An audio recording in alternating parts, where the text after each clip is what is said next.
Mr. Fenn, we are back. We are the Coalition, loud and proud, outrage porn free, civilly disobedient media, broadcasting live on the Coalition Media Network at the Go Local Broadcast Center here at 9 Way Boston Street in the city we love, Providence, Rhode Island, the naked city, the city of 1,000 stories. It's a steamy night here in Providence, as we like to say, and it's still early. We are in the Las Vegas, Rhode Island, whereas I like to say there are more ways to sin than anyone can ever imagine. Folks, we've got a new sponsor in addition to ISIT LLC. We've talked about them. They're featured on our website. Network service support, email marketing, virus suppression, everything you need for your IT environment. We've got a new sponsor joining us tonight. They were with us in our first incarnation. And of course, I'm talking about Beacon Shipping and Logistics, beaconshippingandlogistics.com. Folks, we've got a national audience for the show now because of our Libertarian connections. Folks will hear this in the coming months. Anywhere nationwide, we're coming up on that time of year when folks are shipping cars. They're sending them across the country to students, bringing cars back home. Of course, with the advent of the World Wide Web, has changed the way that people purchase cars. You might be purchasing a vehicle from several states away. Beacon Shipping and Logistics, Eric and his crew here, based in Warwick, Rhode Island, but operating literally internationally, are able to support your car shipping needs. Imagine being able to talk to one supplier who can get you the car from the dealership, from the private sale, directly to your home, to your college dorm. Whatever it is you need for the automobile life you lead. We'll be talking about that more in the coming segment.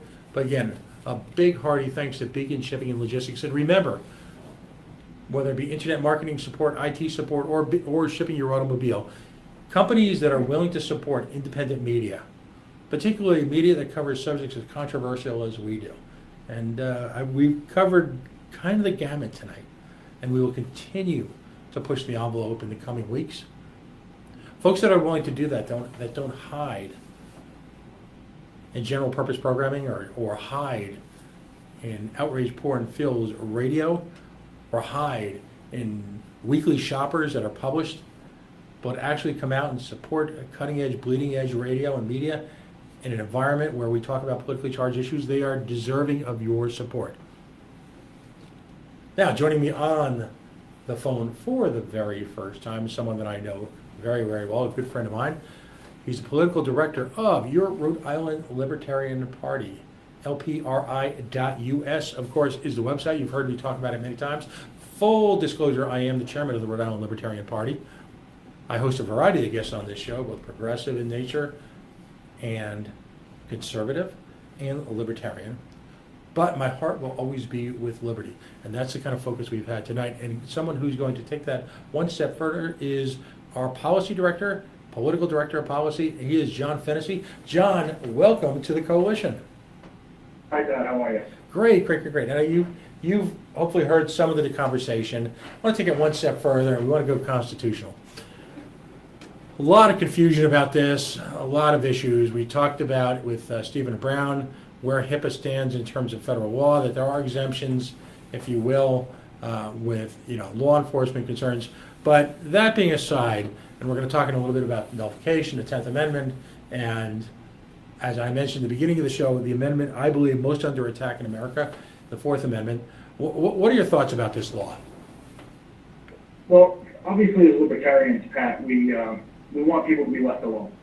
As long as you're not hurting anybody, you have the right to live your life in privacy, in peace, and not have people, I'll use Peter Kilmartin's words, rummaging through your medical history or your prescription history. Mm-hmm. So a quick look at this legislation, it's pretty obvious that it violates the 4th Amendment, which is your freedom to be free from unreasonable search and seizure.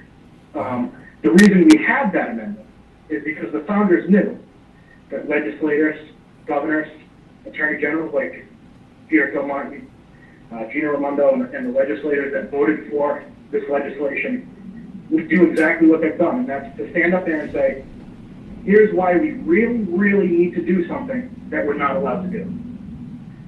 It doesn't matter to them that they're not allowed to do it. As long as they can justify it, they're fine with that. And we see, and Pat, you know, this is what brought people like the members of the Libertarian Party of Rhode Island together. Legislation just like this. A blatant slap in the face to Rhode Islanders who have been guaranteed by the Constitution that this will not happen to them. And now it's happening. This cuts across so many types of patients, so many kinds of patients. What's unique in this law is that it's really a legislative weapon aimed at the hearts of everyone in this state, isn't it? Absolutely. And they've, from my recollection, they've tried this in the past, and the reason for doing it was different last time. Last time they brought up legislation that was similar to this. It was about guns. This time, they have an opioid crisis that they can use to stand up and say, here's why we need this access. Like coming from the ACLU said, you don't need this access. You can get a warrant. This is about laziness. It's about being able to get this information without doing any of the work. So from a government standpoint, it's always much easier to manage people if you take away their liberties. Freedom is inconvenient for government because it makes them work hard. They have to go get evidence. They have to go obtain a warrant. They don't want to have to do that. So what we're met with is another piece of legislation that allows them to skip a couple of steps at our expense and allows them to push their agenda without having to consider that there are people along the way that they're infringing on their rights. That these are rights that these aren't even rights that we're sitting here asking for. We have them. We have them on paper saying that you need a warrant to search anything it is that I have. We were born with these rights. Absolutely. We were absolutely born with these rights. John and I think it's fair to say, are both what you call voluntarists. It's a term that I often use on this show. But if you haven't listened before, voluntarists, and John, feel free to correct me. I'm often imperfect in my elaborations, but as free men and women, we voluntarily consent to be governed. A consent that I might add, that we are, as free men and women, born with the right to remove at any time, at our discretion, at our convenience. John, I think you and I have just decided to not be ruled by this by this law. You look at legislation like this, and John, how much of this is never let a good crisis go to waste? I mean, is you know, the Patriot Act born out of crisis. This act born out of crisis. Even if the crisis is highly tangential to the law, is there any end to the appetite for government to increase their control over you? Well, this is a page right out of the Patriot Act playbook. This is the same thing they always did. What they're doing here is they're taking a freedom that we obviously already have, and they're taking a circumstance that already exists, and they're using it to try to sell to us the reason why you don't need this protection right now. There's something that's more pressing that we need to accomplish that's more important than your freedom. And that couldn't be further from the truth. Right. We have these freedoms because, like I said before, the founders knew what government does. Government is not, they're not angels. They're people, just like we are. It's like everybody's a person. Everybody is fallible, them included. We have these protections because they knew people like this would do things like this. Just because they have a good reason doesn't give them the authority to do it. Public tragedy should never beget poor policy, ever. We see this with folks raising the flag of the death amendment, death penalty. We see this with, you know, the interdiction of drugs. We see this now with a legal community operating under the guise of law enforcement who increasingly create obstacles for which the ordinary citizen can fall afoul of, thus increasing law enforcement's purview control of the population. Peter Kilmartin as Attorney General, in your opinion, And this is family radio, so we have to keep this clean. What's your opinion of his track record over the last 6 or 7 years? Well, it certainly is obvious to me that he's on the wrong side of every issue. And that's not a partisan statement, left or right. If you're for the legalization of cannabis, he's on the other side of that issue. If you're for your Second Amendment right to bear arms, he's on the other side of that issue. So he breaks the partisan divide to go in the wrong direction and away from freedom. Right. And once again, we have Peter Kilmartin at the center of this anti-freedom legislation.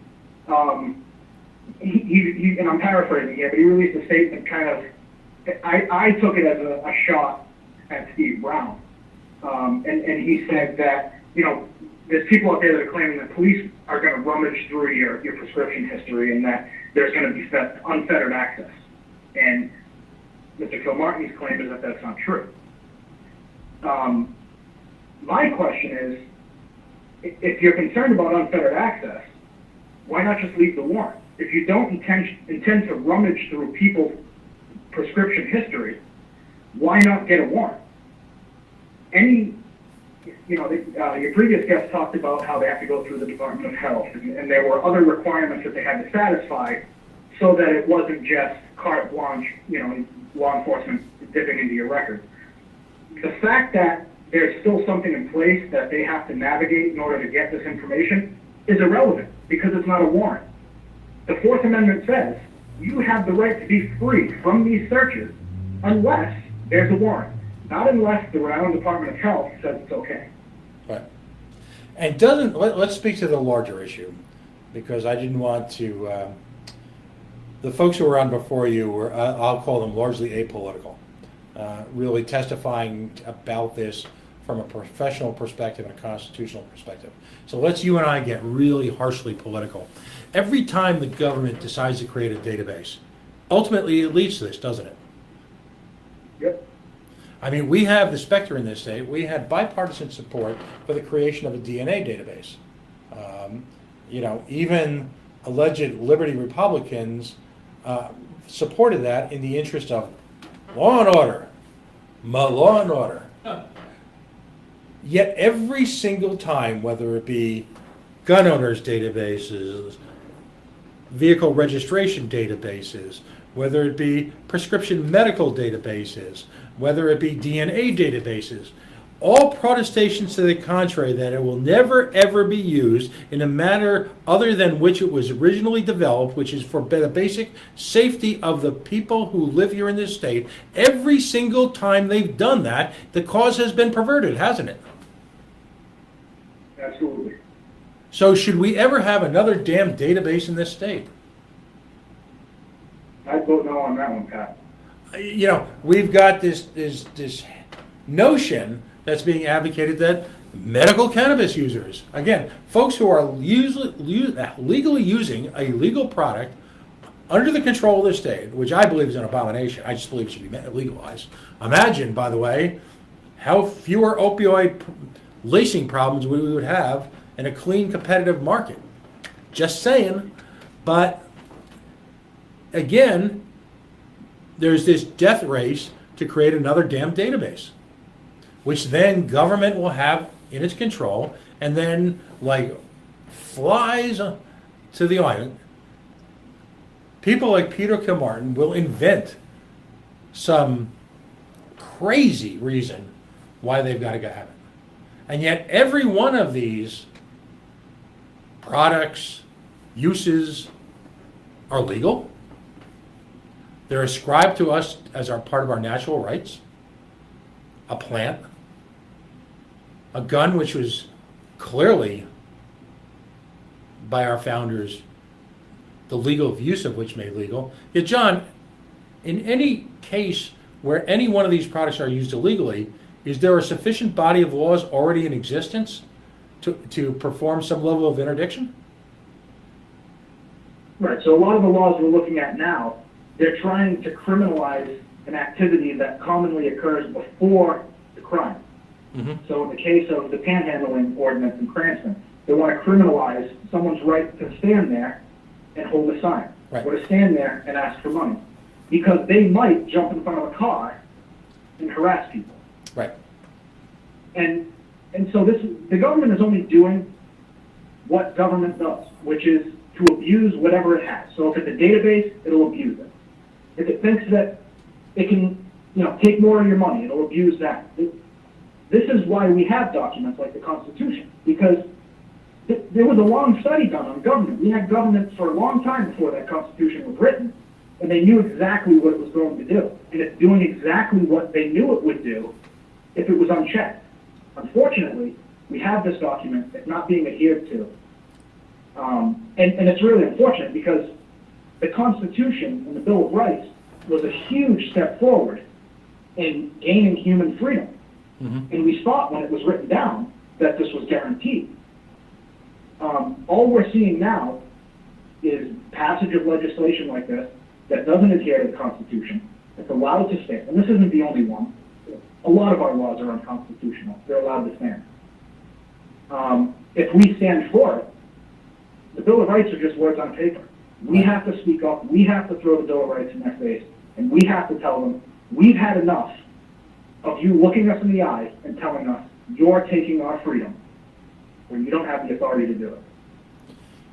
We only got a couple minutes, but one of my favorite questions that someone a lot smarter than I did kind of came up with during this past 4th of July. And to be fair, I've asked a few people this. John, conditions existed a few hundred years ago here in what became the United States of America, and our relationship with the Crown, with England, that literally forced us, by creating an environment of loathing, absence of freedom, that forced us to separate ourselves from the Crown. How many of those conditions exist now, a few hundred years later, in our relationship between American government and the citizen? I think a lot of the major ones exist to a far greater degree. Mm-hmm. In many cases, we're not better off than we were before the revolution. Now, obviously, that's subjective. There's different times and there's different things to consider. But when you look at just the amount of money the government takes from every person, what was ticking off New Englanders in the 1700s was a fraction of what we're dealing with now, mm-hmm. In a state to get very little in return. Right.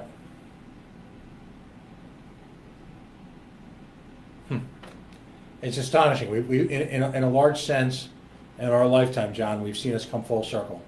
We've gone from a nation of liberties and natural rights to a state environment where all of us are essentially necessary inconveniences to support the greater good of the state, not the individual. It's sad. But there is an answer, isn't there, John? There's something called the Libertarian Party. Give us a quick snapshot of what the Libertarian Party stands for. So, like I mentioned at the beginning of my call, many libertarians around came together around legislation just like this terrible piece of legislation that the governor just signed. It was people from all different walks of life with different political opinions that were getting fed up that people's freedoms were being taken away. And a lot of times, when you talk to people within the party, it's not that their freedom is being infringed upon. It's that other people's freedom is being infringed upon. I don't need to go panhandle in Cranston. I'll fight for somebody's right to do it. I don't have opiates in my prescription history. I'm not worried about them looking at me. And that's what the Libertarian Party stands for. I might not intend to exercise this right, but I fully support your right to do so, unfettered by the government. Excellent. John, thank you so much for joining us tonight. John Fennessy, he is the political director of the Rhode Island Libertarian Party. You can find out more about the Libertarian Party at lpri.us. In challenging times like these, when our basic civil rights are under attack, there are a handful of organizations that stand clearly without political gain, stand exclusively for your rights. John Fennessy is the embodiment of what I like to say is someone who hashtag takes it very personally. John, thanks for joining us tonight. You're going to be a regular contributor here. You and I will talk very soon, probably in an hour or two. All right? Thanks a lot, Pat. All right, buddy. Folks, it was John Fennessy, again, political director of the Rhode Island Libertarian Party.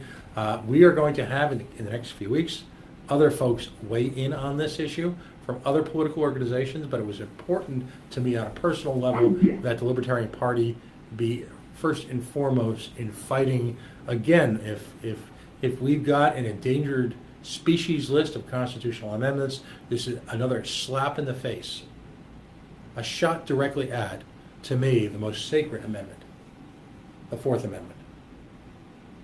And yes, I know that sounds odd because I'm a First Amendment kind of guy.